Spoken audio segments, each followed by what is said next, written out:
Beautifuls. It is time for the Gene Key transit. This is Gene Key 40 that we are in right now. 2024 is the year. August 28th to September 3rd is the range that we are falling within the beautiful key of the 40th. It is all about exhaustion at the shadow state, resolve at the gift state, and divine will at the Siddhic state. So, divine will, resolve, exhaustion. This is an awesome key. This is a very important key as it comes to the evolution of the new humans. So, I'm curious. I hope that as we go cover the material on the key, that you maybe will think of some situations from these past couple days that have shown you maybe the shadow or the gift or the city. Perhaps you've seen glimmers of it in some aspect or some way. I think that is one of the most helpful ways to look at a transit. I also love to look at people who have their birthdays um, within a transit because this is their life's work key. This is their sun, their conscious sun in human design, their life's work key and brand in gene keys. And so it's really cool to look at a flesh meat suit person as a representative of this key. And you have to do this with grace and kindness because you may think of someone and see only shadow. And you see exhaustion all over them. And you must be kind and know that just because you have the information and the knowledge and the terms to describe what it is you're experiencing within them, that it doesn't mean you get to diagnose them or judge them. It's just observation. So, obviously, for what I do for my work, I adore seeing a meat suit embodiment of what I study and love so much. um, okay, so let's talk about the shadow. Okay, so exhaustion. And I'm reading from the Gene Key Bible by Richard Rudd. I would also suggest you guys download the Triple Flame app. It's a free app. He designed it, and it has different journeys and meditations on it. And he also does something called the Pulse on you open it up and you scroll down just a little bit, and it's like right here on the right side. And you click into it, and it'll update. It'll have a little 15-minute audio of Richard describing beyond what he's written here, but describing in a whole nother way with more information and a different kind of more natural flow about the key. And it'll tell you the dates on the key and all of that. So it's really, really helpful for that, the Triple Flame app. Um, Also, the meditations and the journeys in there are amazing. If you've been to my cacao circles, I've played a few of them for us, and they're intense and deep. And actually, I haven't listened to one in a while. I'll have to put it on. Okay, so the shadow. There is a credo in the West that says, if you want something badly enough, you can always make it happen. It's simply a matter of willpower. This is the kind of conditioning that the 40th shadow feeds on. Willpower used in the wrong direction becomes force, and even though it may still succeed in its endeavor, the result to the body will be catastrophic and irreversible. The incorrect use of your willpower also puts an enormous strain on your kidneys and adrenals as the body struggles to supply the energy to push the universal flow. The result in the long-term run is premature aging, disease, and exhaustion. There are two ways in which the 40th shadow can overwhelm you, either through attempting to force your own willpower without having adequate support from others, or from allowing others to take advantage of your weak willpower and giving in to compromise. This latter scenario is very common among the business community, where people work in jobs with little or no resolve and for fees that are far too low.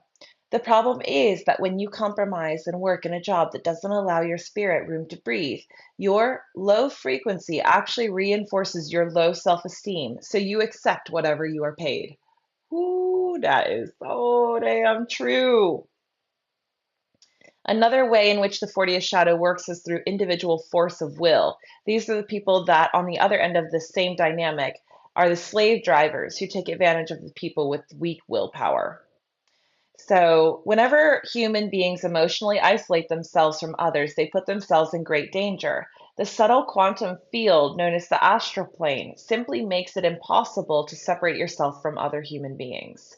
This kind of denial turns the negative frequencies in on themselves, driving them deep into your body, where they will gradually uh,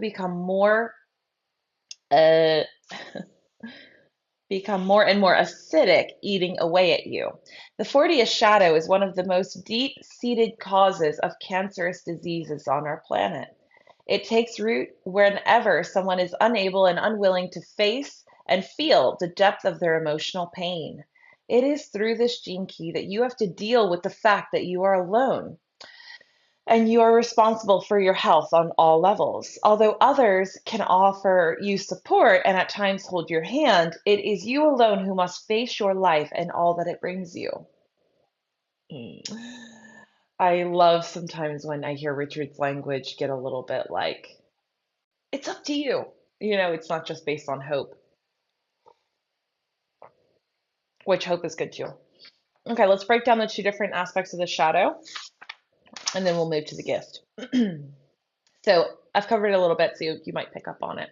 See which one you resonate with most, um, and see if you can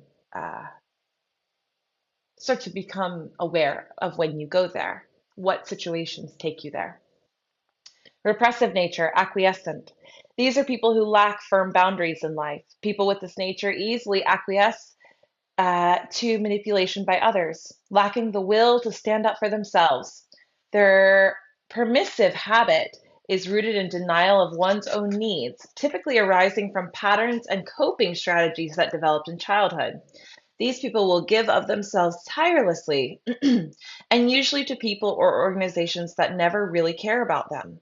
This 40th shadow drains people who do not value themselves and their energy enough. When such people come out of their denial and make a stand for themselves and themselves alone, their life can dramatically improve. Reactive nature, contemptuous. The reactive side of the shadow is about the denial of rage. Like the fear of the repressive nature, this rage has its roots in a difficult childhood. This kind of denial distorts the rage into contempt for others. These people can be extremely arrogant. They prey on the weaknesses of others for their own benefit. Such a sustained, disdainful attitude means that these people cannot afford to allow anyone to get too close to them. This reactive denial feeds on disrespect for others, and thus people with this reactive nature gradually erode their energy by cutting away all their support. Because their strong will is fueled by unconscious rage, they do not often appear to be exhausted, but inside, their constant need to isolate themselves from their community takes its toll in the end. Now, this concept of aloneness and isolation is going to be a theme within this gene key. And again, something I want you to reflect back on this week, um, if you indulged in either. The 40th gift of resolve, the lost art of doing nothing. For a person with the gift of resolve, nothing is really an effort because nothing has to be forced. These people may work extremely hard and use a great deal of energy, but unlike the shadow, they do not exhaust themselves. They know when to stop, and more importantly, they know when to say no. Work that is in harmony with your true nature is not really work at all. In this sense, it doesn't require willpower. Resolve means that willpower is built into the activity from the outset, so it flows effortlessly out of you rather than having to be forced. In addition to this sense of effortlessness, the 40th gift engenders a great deal of respect and support from others. Unlike the shadow frequency, people living at the gift level do not feel a distrust of support, even though they will always maintain the integrity of their own space. There we go. There's the concept between isolation and aloneness. These people actually inspire support and help from others. They often become the backbone of teams or projects because of their sheer power of their resolve. Sometimes saying no to the right things brings as much power as saying yes, and in some cases it brings even more power. People with the 40th gift act as agents of nature. In their resolve, if their resolve does not allow them to do something or offer something, their resources, then belongs somewhere else in the grand scheme of things. Okay, so I kind of butchered that sentence, so hopefully you get it. What they're saying is that sometimes when the no is equally as divine and powerful as the yes, because when I say no to someone, let's say I say no to a relationship, and I'm just aware it's not in alignment, there may be pain there and there may be disappointment or resentment. But ultimately, that no was powerful for both forces. I say this a lot in relationships where people are dating someone they kind of sort of like, but they're keeping that other person from being with someone who seriously loves and devotes to them. So it's to me, this is a nod to this, that resolve, that even when you're saying no to something someone wants, you're liberating them, setting them free, and creating a circumstance they may understand later on down the road. Resolve is more than just willpower or determination, it is the flowering of your aloneness. This 40th gift thrives on solitude. The source of all your power lies in your love of being alone. This does not mean to say that people with this gene key in their hologenetic profile always have to be alone. It means if they do not suffer from loneliness because their life force is constantly in the process of giving birth. This inner abundance gives terrific strength to your aura and is likely to make you much sought after by others. Really beautiful. Yeah. It says you have to be able to say no. Everything about this 40th gene key is about having boundaries. And in order to create boundaries, you have to be able to deny other people access to your energy, which is why we can see, especially with the acquiescence in the shadow, that's just where you're like, well, okay, if you need me, I'll show up. Okay, if this person wants to date me, I'll just allow that. I'm not seeing anyone else anyway. There's this lack of boundaries and awareness, and usually rooted in a fear of being alone as well. So, the city, divine will, complete physical relaxation. When a man or woman has attained the ultimate citic state known as enlightenment, an undeniable energy emerges from them, the pure energy of consciousness itself. Such people speak with great power. Humanity's collective need to know that God exists is actually a need based on our deepest fear, the fear that we are alone in a godless universe. When the 40th city expresses its divinity, it ironically does so by denying the existence of any separation between humanity and divinity.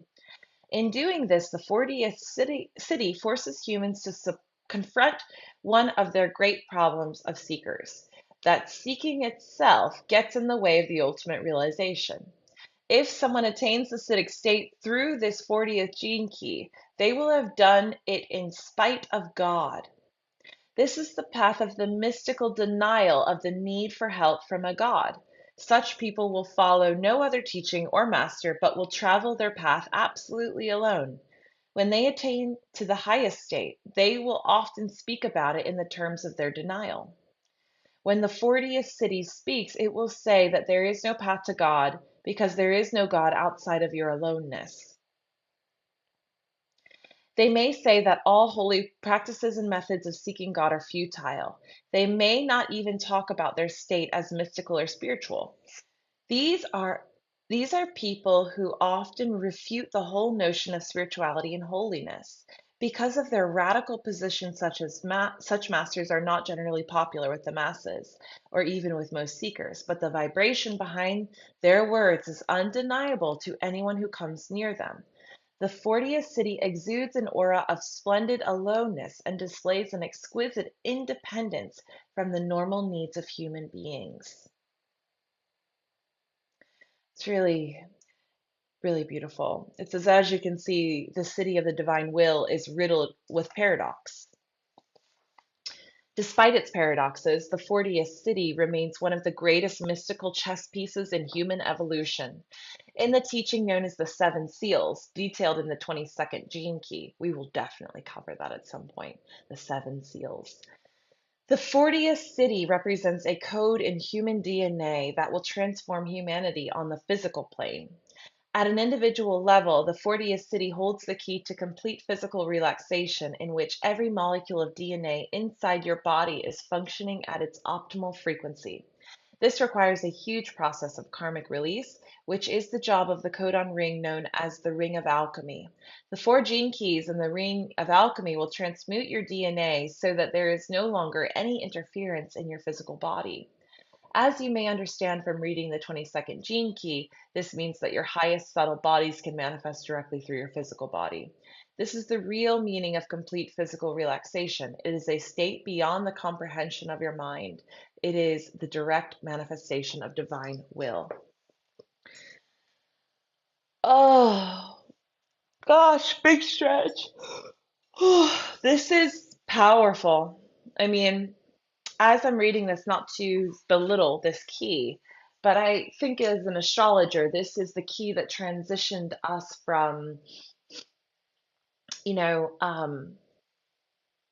Leo season to Virgo season. This is a Virgo key. It's the end of Leo Virgo key.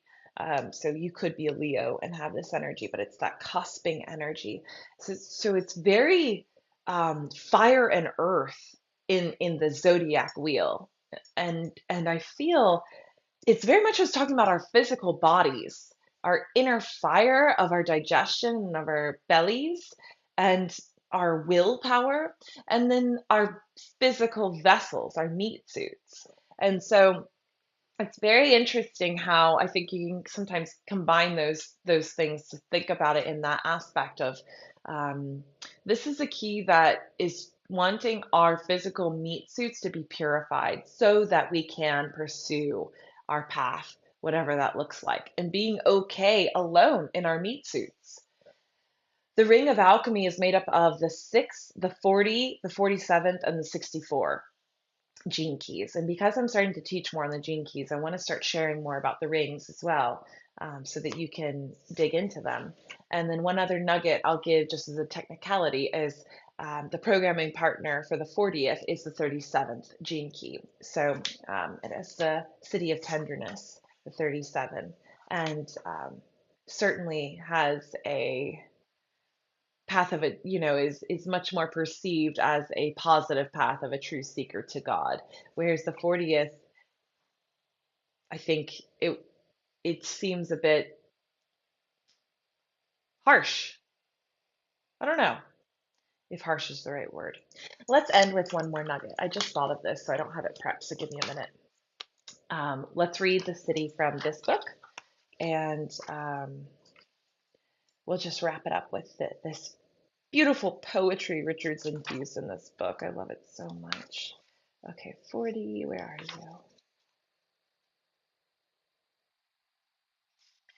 52. Okay. Omnipotence in action.